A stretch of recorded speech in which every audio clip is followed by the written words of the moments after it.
into the online broadcast network, AFTERBUZZ TV. Over 20 million weekly downloads in over 150 countries, and your number one source for after-show entertainment.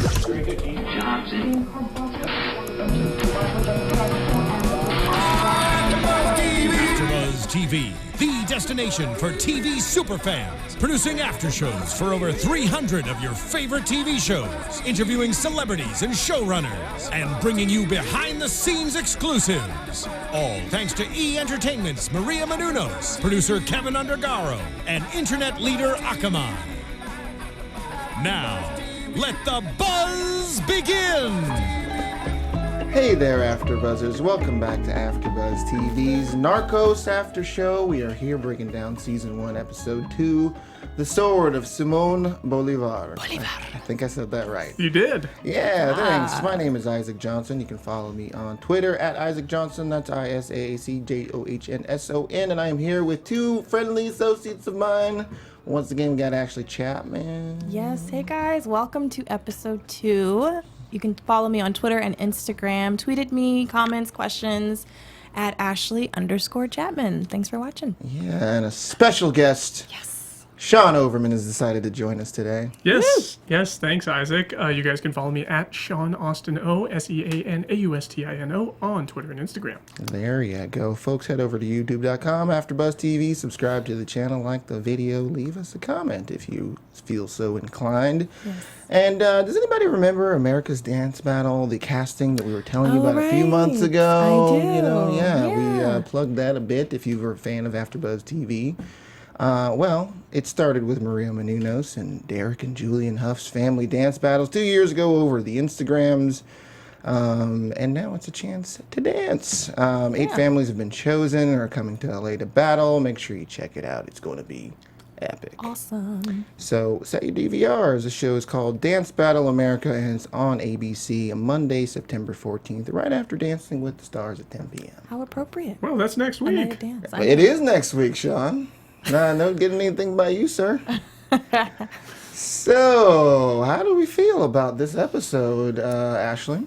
Well, okay, to be honest with you, I was a little disappointed since the end of episode 1 ended with Escobar, like, I want, the DEA's head. I was expecting the opening of this episode to be that. Basically, Steve kind of running for his life and this all-in-out war. But I know that could potentially be, like, the climax of this season, I'm guessing. Possibly. Yeah. Possibly. So I said, okay, you have to pace yourself. You can't jump from A to Z that quick. But I do admit, that was a hook for me at the end, so I was kind of expecting that. But I like that we did take another step back and we laid another layer of foundation. It was very helpful. Yeah. Just as somebody who is not that familiar or not as familiar with the Escobar story as a lot of the audience members are, it was just great to get that background story. Yeah, well, a bit of the sort of timeline jump is kind of what pulls us off of that storyline. Yeah, because now this episode seemed pretty firmly rooted in 1981, if I'm not mistaken. Years before he even put the hit out on it. It didn't jump around between decades. Which was good. Yeah, well, they had way less to set up. Sean, how'd you feel?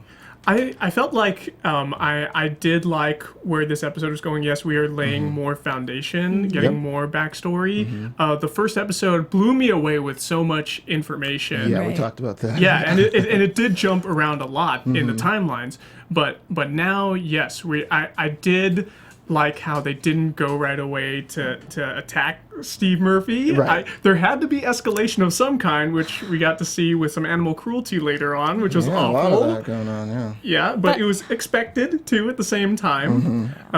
They had to kill one member of the family. I just wanted it to be just all action. I wanted it to be like this huge shootout, and we're not there yet. But we get a lot more building with Escobar and his relations to different members of the organized crime community there in Colombia. So that was nice to see. Yeah, well, this episode for me was good that we slowed down. We got a little bit more character stuff, mostly for the cartel personally.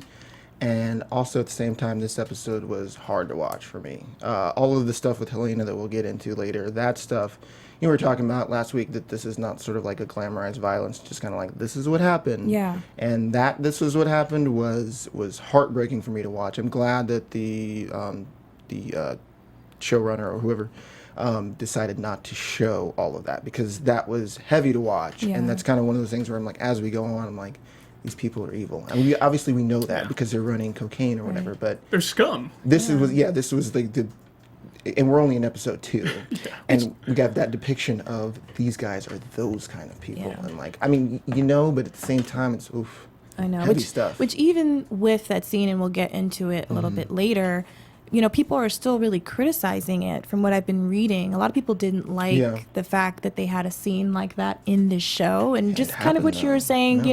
I'm definitely sort of against just sort of mindless violence, especially when you have like women and just scenes like that. I'm against it being senseless and not really pertaining to the story. But, in this instance, I felt like it was only okay because it actually happened, and it played a huge part into Javier Peña's character later on throughout his motives and everything like that. It played a huge part in his character, so I felt like it was necessary, and they dealt with it, in my opinion, very delicately as well. As delicate as you can deal with something like that. And it showed how ruthless Luis Guzman's character is as well. Yeah. Gotcha. He's just a bad guy overall. Yeah. Well, let's get into Pablo. Let's start with him. They have so much money that they don't know what to do with it. What a problem to have. Yeah, Cry me a river, Escobar. By the first episode, they already had a helicopter in his on his lawn. Jeez, that's true. man. Yeah, it's hard to, I don't remember what time point that was at, but okay, so they have this problem of like basically they have, which is a good problem in business, I guess, to have so much demand and be trying to catch up with the supply. So much so that they have to bury the money in the ground. Yeah. On just random farmland out there. Yeah. Bury it, put it in mom's sofa. I mean, and then eventually give it away, which again, I was like, I have no sympathy for you. I wish this was my problem for just one day. I feel like psychologically it would be comfortable to be sitting on that much money, but then realistically, it's probably super hard. Yeah. Yeah, well, here's my thing with that scene. This is his mother again who helped him sew the patches in the jacket so they could smuggle cocaine. That was a very nice blazer that Leon was wearing, too. Yeah, it was a very nice blazer. But Mom, only Mama can do it too. Yeah, only this How Mama made it. She's a very accommodating mother, but she knows what this money's from, right? At this point, it's not hidden from her. So while he is stuffing his illegal money that was, gotten from selling cocaine into her couch, she's praying. She doesn't seem to have a problem with any of his actions at all. She's like, "Oh, why don't you put it in the bank, honey?" He's like, "No, we can't do that because then they're gonna find us." But I'm like watching her in this scene and being like, why doesn't she have a problem with it? I mean, like cocaine destroys lives. Let's just say, let's just throw that out there. But at that point, they didn't know what they had. They just knew they were selling a product. Like we don't see him doing cocaine. Like so far, we've only seen him. He hasn't done it. Yeah, we've only seen him like smoking weed every now and then. That's his recreational drug of choice. Obviously, we don't see. We don't see him. We don't see his cousin, Gustavo. We don't see Gustavo doing cocaine. We don't see them doing it. We don't see any of the head guys doing it, so they don't know themselves how destructive it is. Just once they get it to the United States, where it gets consumed pretty much, they're just like, hey, it's out of. We just get the money. Yeah. That's all we care about, and we're the people who are selling it. Yeah, I disagree. I mean, to an extent, you kind of have to know. It's illegal at the very least. Yeah, because if you're going as far as to make a jacket to smuggle it in, if it's not that bad, then why not just take it in your suitcase to customs, So I feel they did do that with the pilots, though. True, but I mean, they were pilots who had their own planes, so I mean, it's a little bit easier in that sense. But and it's also referred to as poison in episode 1. They did, that's right. So they know it's not good. But I'm just like, as she's like, cocaine destroys lives. You're sitting on a mountain of people's destroyed lives that either will OD or they'll be in some sort of terrible situation through dealing cocaine or using cocaine that will eventually end in their death. And you're just sitting on the couch there, Mom. But you know Coca-Cola makes people obese, and that destroys lives later on. It just takes longer to do it. Cocaine's like a quick fix. Speaking of Coca-Cola, quick fix and quick money for Pablo. I'm just looking at it from his perspective. Well, I personally felt like, I mean, this is Colombia at that time, and I don't know too much about their history before he started getting into drugs, but I did read a little bit about, they grew up in poverty, very impoverished communities, very, having no money at all. So you're going from that to a situation where you have so much money coming in. It's really hard for her mom to, for his mom to be like, you know what, no, just stop and we'll just go back to being poor. I mean, that was a huge motivator for a lot of the people who were in the drug trade industry. And it makes sense to motivate him that way, but... You know, and so they probably tried to make excuses for themselves. Granted, they were completely wrong, and maybe they didn't believe those excuses themselves, but I think that they tried to justify it as much as they could, you know, because, okay, this is helping us, this is helping our family, this is helping our community, you know? Except that his real goal isn't to help the community. The only reason he's giving away the money to the community is because he has too much. Yes. Because he doesn't want to get caught. You know, he talks about that whole thing with Gustavo and, like, you know, after the dog gets shot or whatever. But, like, Gustavo's like, man, we got a problem. You got to come in here and see this. And he's like, what problem? You got plenty of money in here.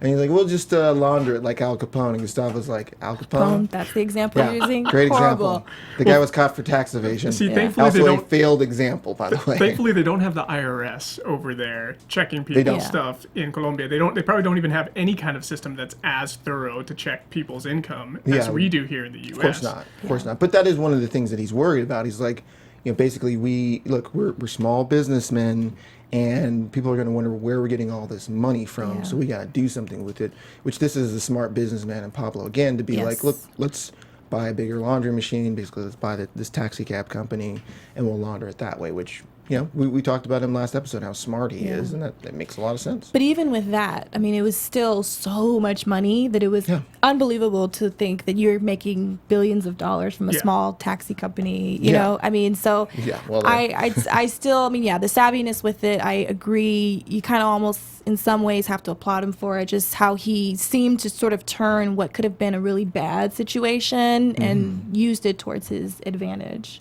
Yeah. And it didn't happen overnight either. Yeah. No, like it took them almost a decade to get up to this point. And that's why his wife Tata, she's okay with it. That's why his mom's okay with it, because they're becoming accustomed to having this much money. Sure. But now they're just having a difficult time getting it to where they need to put it to clean the money.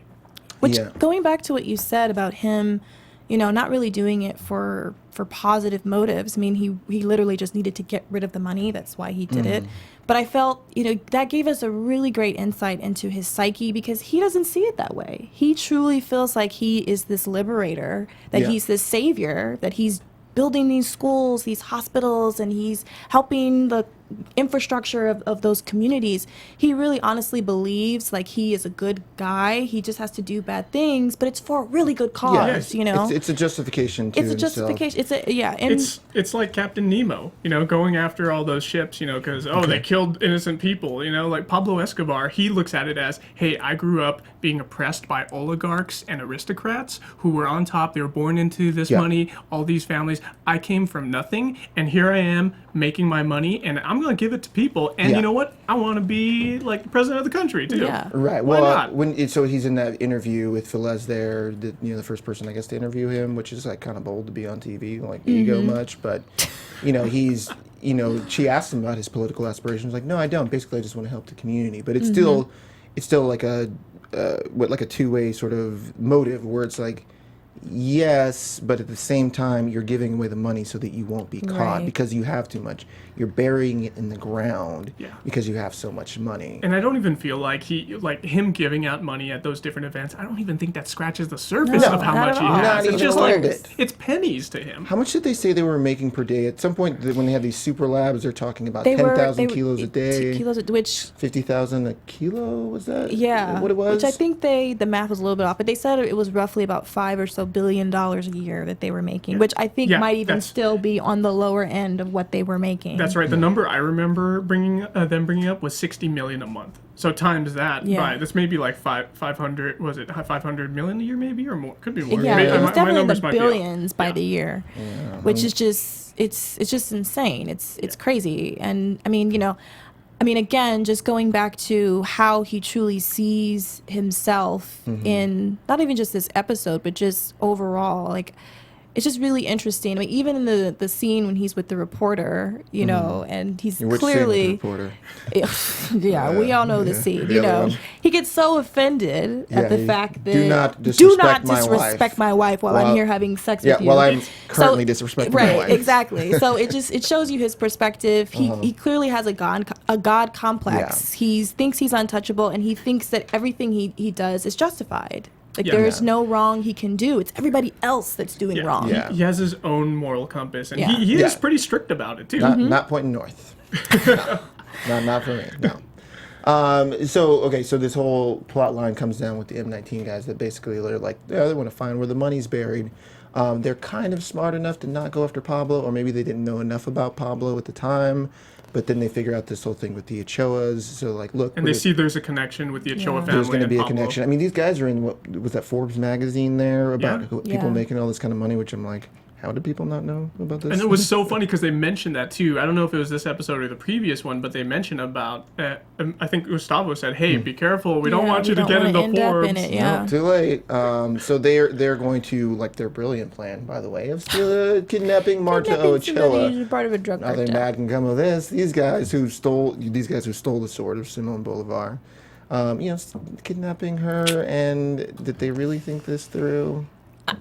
I think they thought it through. I think that they put on britches that were just way too big for them to fit, and they felt like, we're this, diehard militia and go Marx and communism and all that stuff.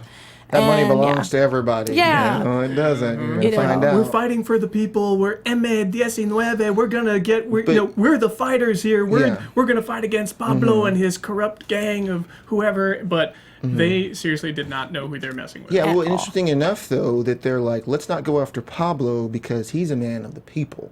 Like, we don't know about these Ochoa guys, but Pablo's like, he's like a community leader or whatever. They called him something like that. The Robin Hood or whatever. I saw Robin Hood. Yeah. Well, that was what the newscaster called him, which I was like, oh, that's generous. Well, yeah, she had her reasons for being so generous with his titles. Yeah, of course. Yeah. Well, and I was interested. So they have more money than they can spend, more money they can hide. What's the motivation for continuing to sell the product? He could essentially retire.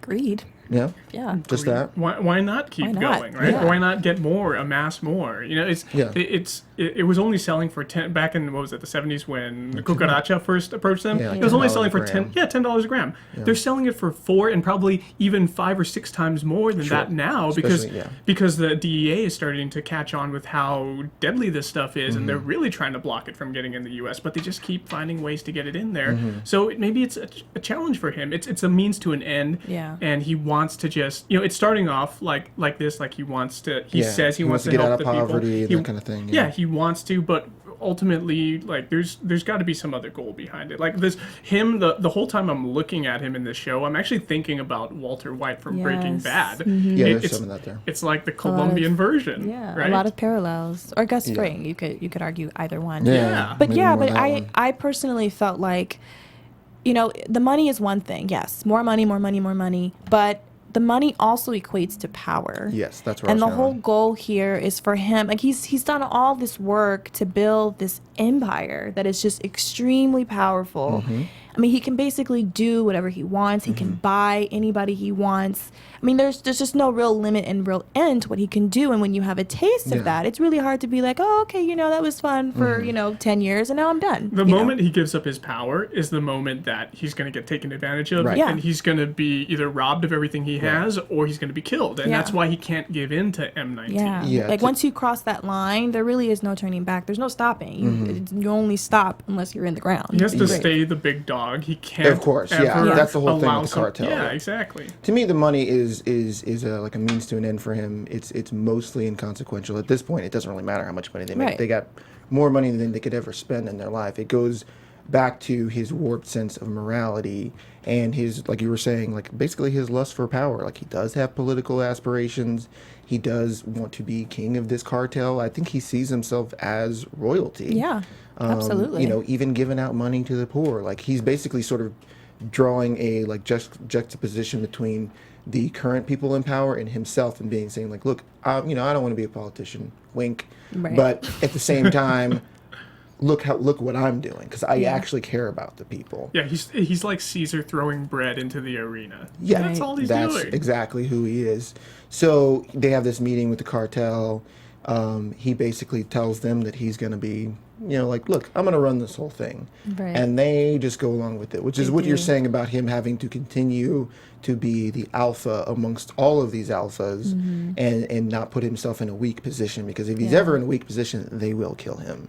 He knows that for sure. And just going back to his savviness too, I mean, this was supposed to be a really bad situation for all of them, but he was like, no, this is actually a really good thing that happened, because he took advantage of that and was able to create this organization where he is now the head of, and so he has even more support, even more control, which means, and then they're paying for all of his operational costs, so that's even more money that's going to him. So now at this point, I mean, it's fair to say that he thinks, and in some cases you can argue, he's pretty much untouchable at this point. To the DEA and the government, they know that he's the Medellín cartel. Yeah. But I don't think they know quite yet. Well, they're starting to put it together, right? Yeah, because even Steve is like, oh, he's a drug dealer. Well, at least to the how about to the criminal community? Yes. They know he's the Medellín cartel, course. right? Well, he makes himself that's what he says. Yeah. But what he does here with bringing all of his other drug lords together and everybody who's helping him, they do spin media coverage right here.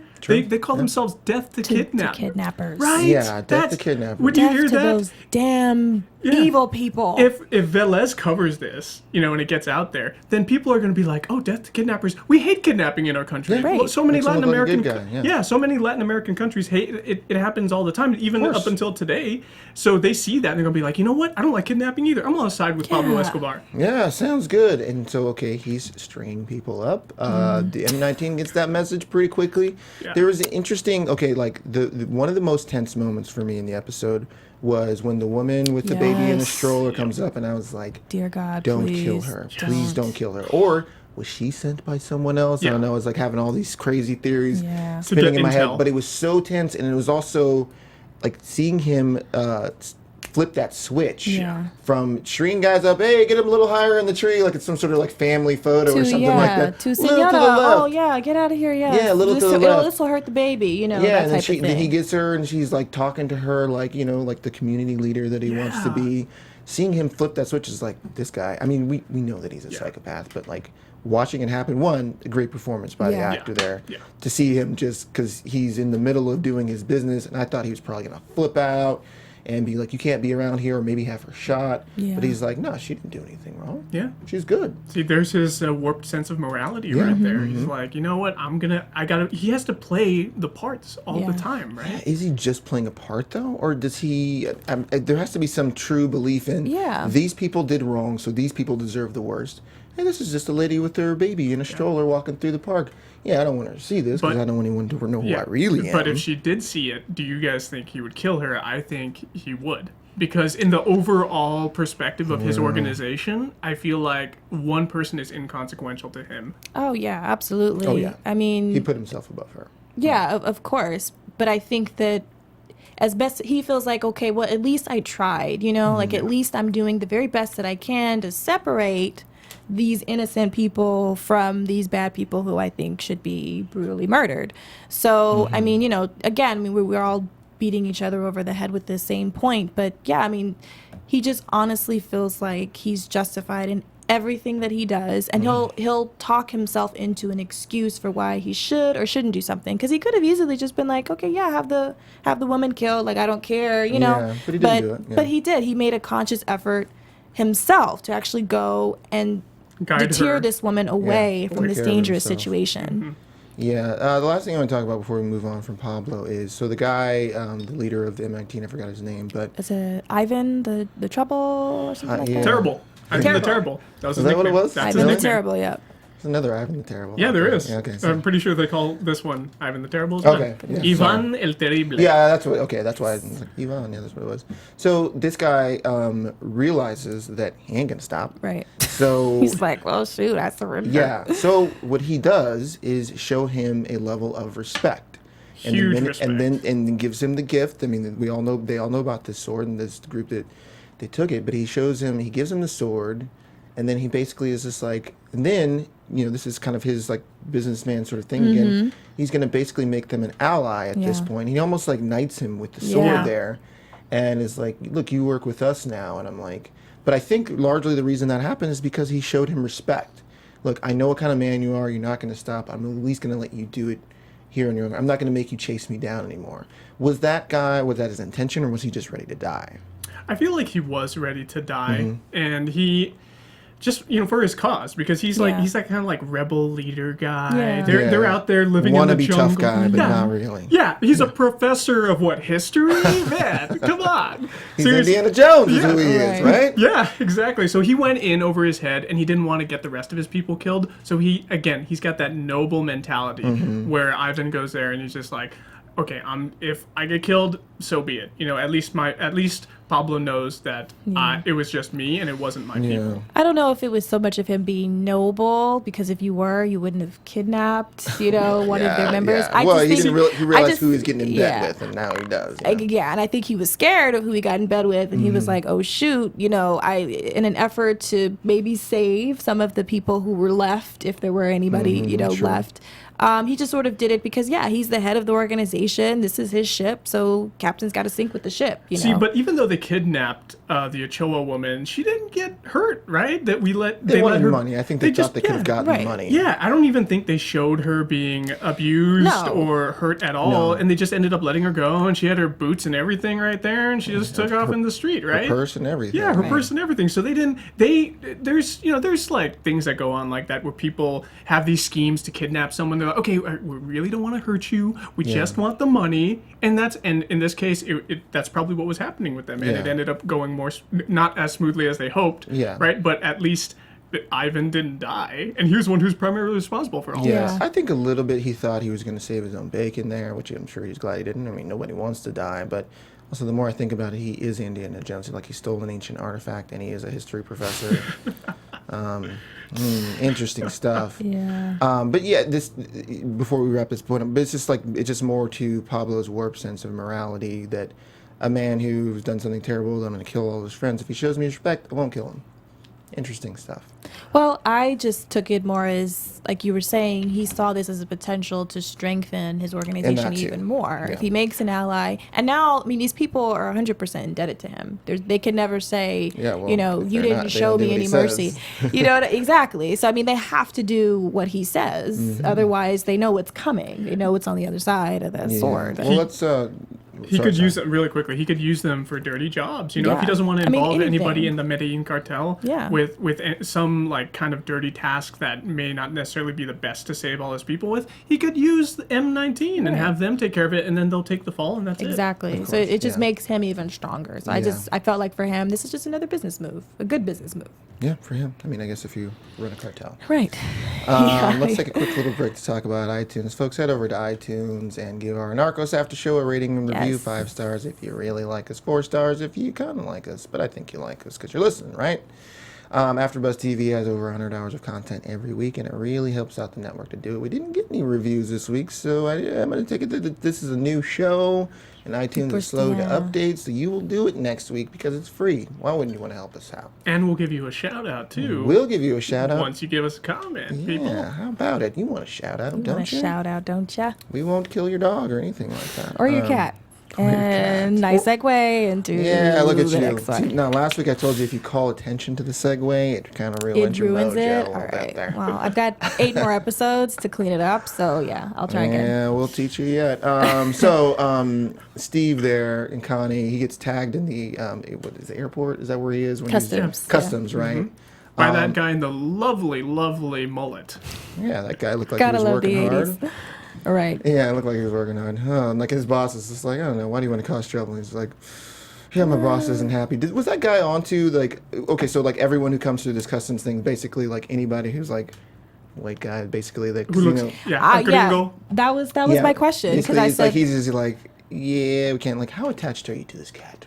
Yeah, he just wants to he probably just wants to mess with them, number one. And number two, I feel like they're being paid off by the cartel to flag anybody who comes in that looks suspicious, like a foreigner who could potentially work for Americans. Mm-hmm. Then we're gonna get their ID, get their information, so we know where they're living, so we can, if they move a finger, like you talked about in episode 1, if they move even a dedo, he knows what they're doing. Which I love how, the cover is, I work for the U.S. Embassy. I'm a janitor. I'm the head of janitor services. Must be a real clean place. The U.S. Embassy flies janitors all the time to other countries to clean their toilets. Like, it just, I felt like I was a really weak cover, no offense to the U.S. Embassy, but come on. At this point, the DEA is not as smart, and that's why using a cover like that totally blows it, wide open. Like he should have just had a mop and a bucket in his hand and just been like, I'm a janitor. Yeah. They should have at least totally believable. At least chose a guy who's more overweight to say he's a janitor. Maybe he could have been hey, that's disparaging towards janitors. The I won't stand for that on this show. Or a dude with some gray in his hair, maybe. I don't know. Or just come up with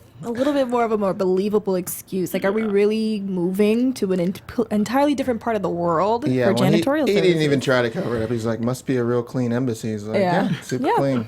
Great. Super clean, bro. Super Trust clean. me. You can eat off the floor. Yeah, but they held them in that that office for hours. Right? His wife wanted to watch TV. That's how long they were there. Well, that's why they find out more about Pablo there. But it's basically so that the cartel and both the FBI at the same time are building their who's who. Yeah. Which is why it took the cartel so long to be taken down, because they were smart. Right.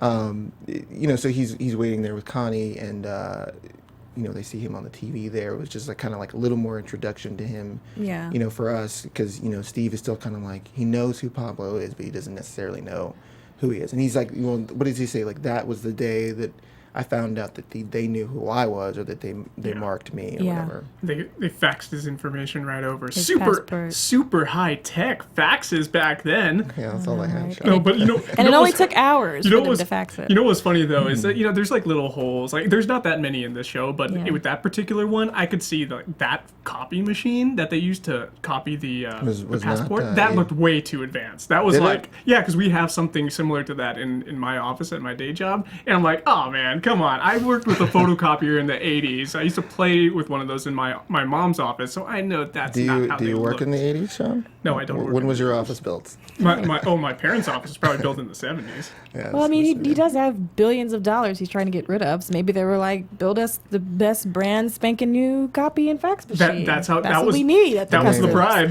for the customs agents. We need a brand new fax. Give me the brand new copy give me the fax finest machine, copy machine that you have. Right. Money is no object. $1 million.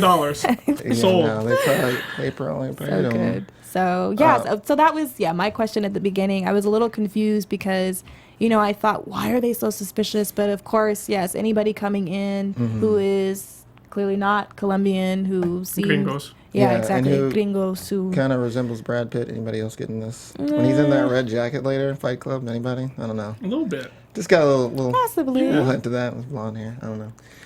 But so Steve ends up, they end up getting a huge score with this whole meeting with the Medellín, that they're all going to be in the same place at the same time. He takes the photos that basically ID all of those guys. Yeah. That's his role, isn't it? He's a really good photographer. He's the only one who's just there snapping away all the time. Those are crisp black and white photos. Yeah, a long lens. But I like that a little more development for Steve. We talked about that last episode. We didn't get to know too much about him. Because he was talking about everybody else. Yeah. Yeah, well, because he's narrating the show. He's got a job to do. But I like that of being him to be the guy to be like, look, we got to get over here. I mean, obviously Javier's the one that tips him off because of his informant. But, this is advancing him a little further, and then also advancing him a little further with Javier when he finds out he's not part of the questionable morality from Javier himself. Yeah. But getting fired up about that to be like, look, I'm here. And basically, I'm risking my life just like you are, so I need to be involved in this, and you don't shut me out. Yeah, and I mean, I felt like there's still so much more. We got a little insight, but there's still so much more we can learn about him. And I felt like this was more so a Javier episode than it necessarily was about Steve and about his wife. Because we only really got snippets of them and some insight, but, I mean, there's still, even him just being like, yeah, I'm in it all the way to win it. It just, I would really like to know more of just his motive behind that, because I'm sure he clearly knew what he meant when he said that. I'm completely in this for the good and the bad. So for him to jump straight to that at the very beginning, I don't know. I guess I felt like I still need to know a little bit more about his backstory and why he's so quick to just jump straight to that, versus easing into it. I really like Javier. And this first episode, I had no idea who he was, and I just see them two, like him, and obviously he's DEA too. Yeah. And having a conversation with Officer Carrillo over there in that one bar, right? So we don't get to know very much about him, but when we do see him and we get to learn about more of his morality this episode, with it wanting to protect his confidential informants at all costs, it's really cool that he doesn't like to leave anybody twisting in the wind. I like that about him. It's a very noble trait. Yeah, well, it's noble. Steve a little twisting in the wind there, but yeah, I hope that he doesn't sleep with all of his informants. I know, right? I'm like, it's noble. This is, like, it could be for somebody who. But I will say, though, it seems that this relationship is a lot further. He is trying to get her the visa. He pushes pretty hard with the embassy. Yeah. Top person. The ambassador for that. I forgot what her name is. Yeah, I mean, and I agree. I think that gave us a lot of great insight into who he is just as a person. I honestly felt from the first episode that he was crooked. I thought that he was going to be somebody who was going to turn on them at the end. So that's what I felt too. I was glad that they showed a little bit of his morality. I mean, as jaded as you can say it was.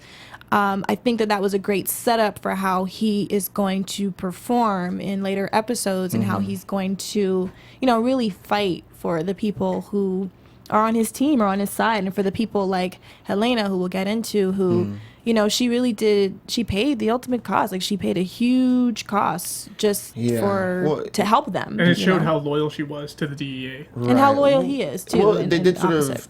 talk about that she was so hungry for the visa that she kind of stepped outside of... she probably went a little further than she should have gone. Obviously. Yeah. But if she just didn't mention that little thing. But maybe Gotcha is just so paranoid, and that's why he ended up suspecting her. I felt her comment, though, it was... It seemed out of left field. It kind of rang, informant, These kind of girls would probably know not to ask any of these guys any of their business. They know exactly what they're going into. Yeah. So I don't think that... I think that was a moment of her slipping in sort of desperation. Like, look, I got to get out of the country. Right. And then also, too, I mean... These are people who are not professional informants, They probably have never, ever... I mean, I'm sure they've never done anything like this before. Sure. I mean, I've never been an informant, so if somebody were to say, hey, actually... If you are, you're not supposed to say so. If I am, then please... you're not supposed to say cover. that you are. But, I'm just saying, if somebody were to send me in as an informant, I'm not like, oh, yeah, I just know the rule book on what to say, what not to say, as far as being an informant is concerned. So you also have to take that into consideration, too. These people they're desperate, they're scared, they want to get out of their situation, but they also have no experience, no real guideline either. I mean, she's turned to like a life of prostitution to make her means to an end, so she's trying to get out of the country and trying to do that, so she's desperate.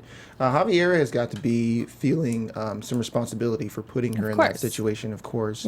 And then we get, as much as we did get that he cares about her, that he's trying to get her the visa and all this kind of stuff, at the same time, when he finds out that she's hurt, he and I guess the other police, the policia there, were willing to go to extreme lengths to go and get her and to get the information. Yeah. We sort of talked about last episode that, like, the line's going to be kind of blurred here, and like good guys do bad things and bad guys do good things. Good is relative, good is relative on the show. And we had a prime example of that with Javier there. That they're like basically like they're suffocating that one dude, and after he gives them the information, they shoot him in the head. Yeah. These are the police, by the way. These aren't the thugs. These are the police. They're just as brutal. Just as brutal, and which, I mean, obviously once they get in there and see that situation, but they don't come in to arrest anyone in the scene. They're not trying to, there's no due process here. They just come in and start popping caps, putting guys down. They did it in a very militaristic fashion too, and it's because of Carrillo, that guy who's leading them, leading the police on the Colombian side. Alongside with Javier Peña, going in there helping to guide them. But it's still like no prisoners taken at all. And I felt the message of this show, or at least what I felt was paralleling on both sides, was that the end justifies the means. So we were talking a lot at the beginning of this show about Escobar and how he feels like he's justified in what he does because it's for the greater good or it's for a really good cause. Well, on the opposite end of the spectrum, I feel like that's the exact same thing that's happening with the police. You know, they're going to be put in situations where they're going to have to let horrible things happen, or they're going to have to do horrible things, but they're justifying it because we're bringing down this evil criminal organization. So it's really interesting, you know, just going back to, I mean, I'm not even at a point now where I can even root for people like Steve or Javier Peña, because this is just the beginning. I mean, who knows how far they're going to have to go to bring down this crime organization. And, you know, I mean, yeah, you're bringing it down, but does that really justify all of the casualties that'll come from this? You know, so it's just an interesting, I guess, you know, parallel between these two sides. They're going to have to go pretty far, especially because they killed a cat. But an American cat. American cat, too, with that, yeah. But I would say that I was rooting for Javier there. Going in there, especially when we find out what's happening in Elena. She's being gang raped by these guys. These guys are having fun. Totally torturing just a good time. Yeah. Oh, is it my turn? All this kind of stuff. Gross. Yeah. Absolutely You can gross. see she's totally bruised and beat up. Yeah. She's obviously she's just like laying there. I mean, recovering from each time. Not even just physically gross. hurt, but just mentally, psychologically, emotionally. Both, yeah. I mean, everything. Did She's they just have her broken. chained up there to the wall too, or was she just like in the corner? She was. I think she was bound, but I don't know if she was chained to a wall or anything. But I mean, even still, then there's so many of the guys. There's so many. She can't overpower them. Yeah, it was disgusting. Absolutely. But that's where the thing that I was talking about at the top of the show, where I'm like, I'm so glad we didn't have to see it. Yeah. I mean, this show, like we were talking about last week, has like almost zero censorship on it. They just sort of show violence because it's like what happened. Yeah. But I think it's smart on the TV, you know, the filmmakers here or whatever, that we know what's happening. We don't have to see it. It's already grotesque enough. Yeah. And I like them showing that restraint there because we don't have to see that to really know that it's happening. But so that's what I'm saying is like seeing Javier get to go in there and like shoot that dude in the head that was still in the middle of it, like that was a fist pump moment for me because you know obviously you want to see her saved in that situation. She got in over her head. She picked the wrong guy She did. to hook up with because that guy is a bona fide psychopath. He kills that dog in front of Pablo. What's that? There's like a thing for like you know people that can harm animals. It's like about like serial killers. Yeah, it's like on the way. It's a step towards being a serial killer. Yeah, the people that feel no remorse for that because you know in that scene where he's like talking to Pablo, like, can you hold this for a second? Boom, shoots the dog, and even Pablo's like, dude, what are you doing? And I feel like he just did it to one up Pablo because he got that dog because it was a drug sniffing dog, right? Mm-hmm. So he ended up like passing by the boat, and Pablo's like, hey, did you smell anything? Well, guess what? The boat is filled with cocaine all throughout the fiberglass. It's embedded in there. So and I think that's Gotcha's thing. He's not necessarily just like, even though he is a ruthless guy, he's just doing it to one up somebody. Yeah, well, one, he's a psychopath. Two, he's going to be the person that is going to challenge Pablo the most. Yeah. That's my guess as far as what he's doing. He's sending a very clear message there that once your usefulness is gone, we already saw him kill his boss. Yeah, I mean, mean, partners for him. Yeah, and so he's already killed one boss. Like, I'll let you be in control for now, but by the way, keep one eye open. Yeah, because I'm not afraid to do it just like it doesn't matter because it doesn't matter to me. Yeah, so man, poor Helena choosing the bona fide psychopath. I mean, like this is what I'm saying. Like we got so much more character stuff about the cartel. Didn't get as much about Steve. We got a decent amount about Javier. I'm hoping episode 3 will give us more about Steve. But I liked Luis Guzman in this role because this is Luis Guzman. He's great. The most serious I've ever seen him. Where I'm actually afraid of this guy. Yo, absolutely. I know. Terrified. Same here. I know it's interesting when people who they play a certain genre they switch to something else because you kind of already have that bias, like, oh no, they probably won't do that well, or you can only see them as either funny or as super dramatic. But I think he's doing a great job in this role. Yeah, like you said, he reminds me a lot of I can't remember the actor's real name. I think Joe Pesci. Joe Pesci. Yeah, his character is Tommy in Goodfellas. A lot of good parallel there. You know, so yeah, it's just amazing. I mean, all of the actors, all across the board, I feel like they really are stepping into their roles and they're becoming these characters and they're doing a really great job of showing us different colors and different, they're very multidimensional. It's not just, I'm a bad guy, a drug dealer, or I'm a good cop. They all have levels, they all have their flaws,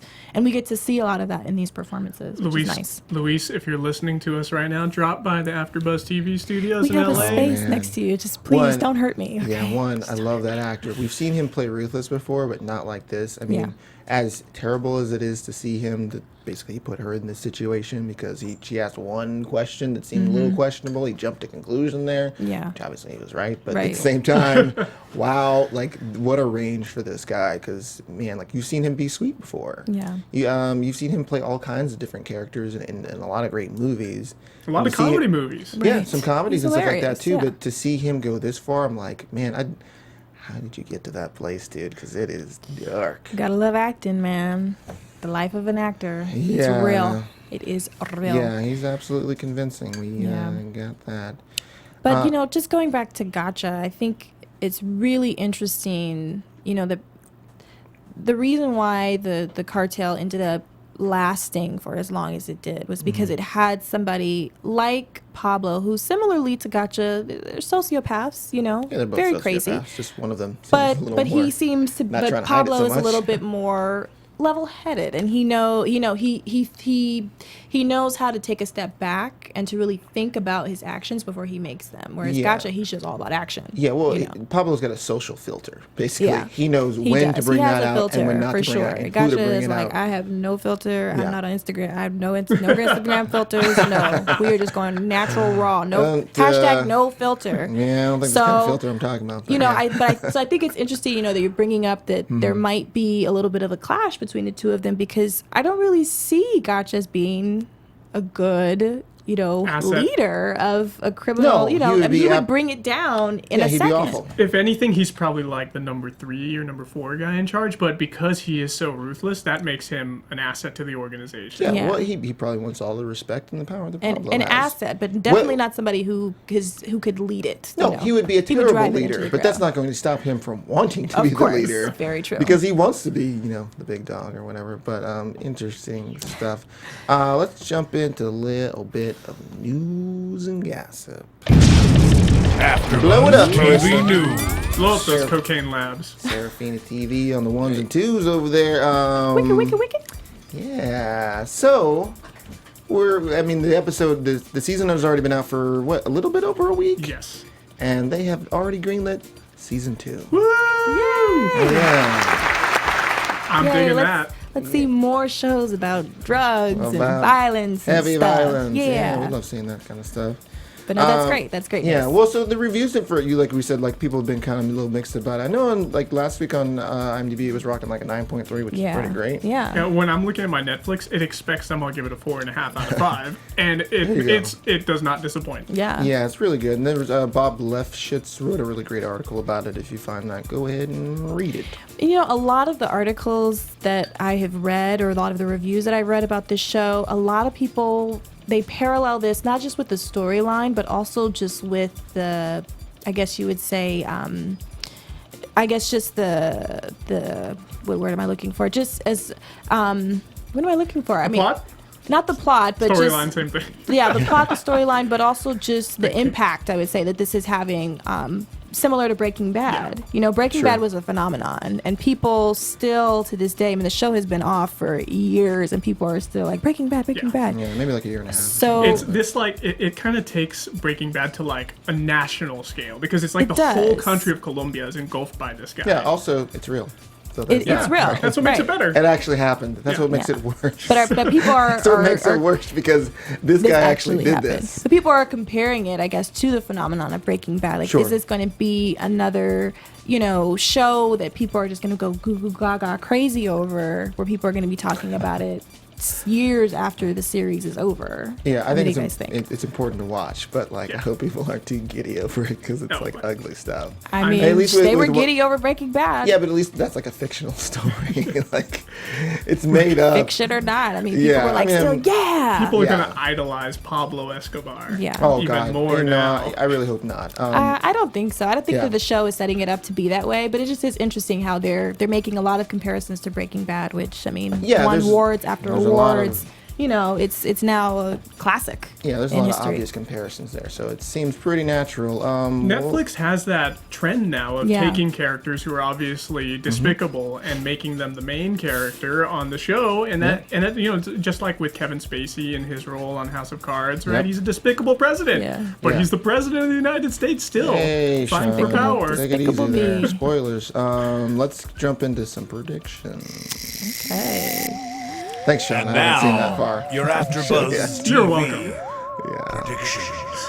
You at home as well. Thanks, Sean, in the comments. Sean, what do you got there? Spoiler.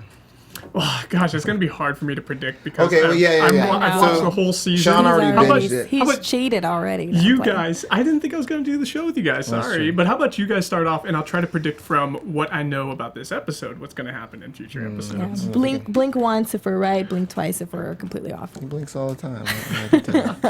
What do you got, Ashley? Well, I'm sure that we'll probably do another time jump. We'll get more information as far as that. So we won't end up in present day. I'm assuming probably till either the very end or close to the end of this season. As far as the characters go, I don't know why I'm still feeling like there might be something that will happen with Tata and Leon. I thought in the first episode they made some mention about them there possibly being something there, but at the very least I feel like there might be something that goes on with the family, maybe one of the family members betraying Pablo, and that sort of being the beginning of him just sort of taking the tumble down the ladder. And then obviously on the DEA side, they're going to find out a lot more information about this cartel, and I think probably in this next episode, somebody influential on their side is probably gonna die. On the cartel side or the on DEA the DEA side? Probably might end up kicking the bucket, by Pablo's men, and that could sort of escalate things a little bit. That's how I'm feeling. Yeah, well, we kind of know so little about them, so like it couldn't be Steve or Javier or something. And maybe they might get another cat. Who knows? Or they might just be done with pets. No more pet deaths on that show. Maybe they'll get a dog that can actually defend itself against somebody attacking. Maybe they should just stick to like a goldfish or something really simple. Nothing too over the top. Hardcore flushing next episode. Then the cartel will just put a bunch of cocaine in the bowl and smother the goldfish. Exactly. Suffocate it. There you go. Maybe, or make it a superfish. We don't know what cocaine does. There's no proven tests. Coca-Cola. Well, we'll see. Yeah, that used to be in Coke, and they're like, they put it back in Coke. That was interesting. Coke and Coke. Okay, I got predictions. Oh, well, yeah. Oh, you want yours? Yeah. My main one is just that this season I see Jose and Jose and Pablo sort of continuing to come to a head. I think that's his main, real sort of antagonist. Gotcha. I definitely want to know more about Steve. What's going on, Steve? You're narrating a lot of episodes here, man, and I know that this show's going to give it to us, but and we're only 2 episodes in at this point. We can't complain too much, but I really want to know more about him. Connie, we had Connie going to work for, what was it, a hospital or school or something to that effect. But then they've been sent a clear message here by the cartel, so I've got them. I don't know if it's in the next episode or 2, but Steve is going to meet Pablo, is my guess.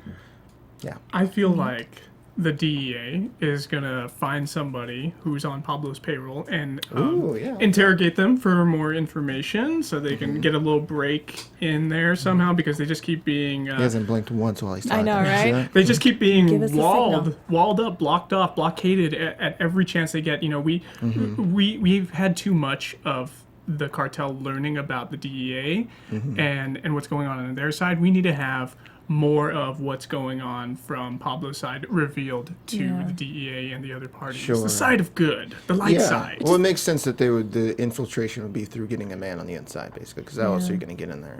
These guys. Yeah, maybe they'll get a mole.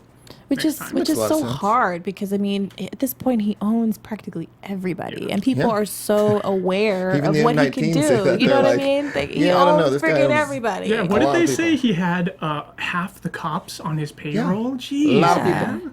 A lot of people, but got a lot of money. So I mean, for you to convince somebody to be a mole and to work against, it's interesting. I love to see how it plays out. It would be like someone wanted to like usurp his power or something like that. That's how you probably had to get him. Well, we shall see. Or maybe then. just someone who feels guilty for all the terrible things they're doing. That could be too. Terrible things that they're doing that to the community. Darn guilt coming in. Yeah, maybe someone will have a moral conscience. That would be interesting. Sean Overman, where can people find you online? You guys can find me at Sean Austino on Twitter and Instagram. Hey guys, find me and check me out on Instagram, Twitter at Ashley_Chatman. Thanks for watching. Yeah, you can follow me on Instagram, the Isaac Johnson, because some guy stole Isaac Johnson and won't let me have it. You can also follow Cocktail Cinema, my film discussion show over cocktails. We took on The Phantom Menace last night. Nice. Took a lot of cocktails to get through that movie. Spoiler alert. Thanks so much for joining us, folks, and we will see you next week. See you later. Enjoy your weekend. From executive producers Maria Menounos, Kevin Undergaro, Phil Svitek, and the entire AfterBuzz TV staff, we would like to thank you for listening to the AfterBuzz TV network. To watch or listen to other after shows and post comments or questions, be sure to visit AfterBuzzTV.com. I'm Sir Richard Wentworth, and this has been a presentation of AfterBuzz TV. Buzz you later. The views expressed herein are those of the hosts only and do not necessarily reflect the views of AfterBuzz TV or its owners or principals.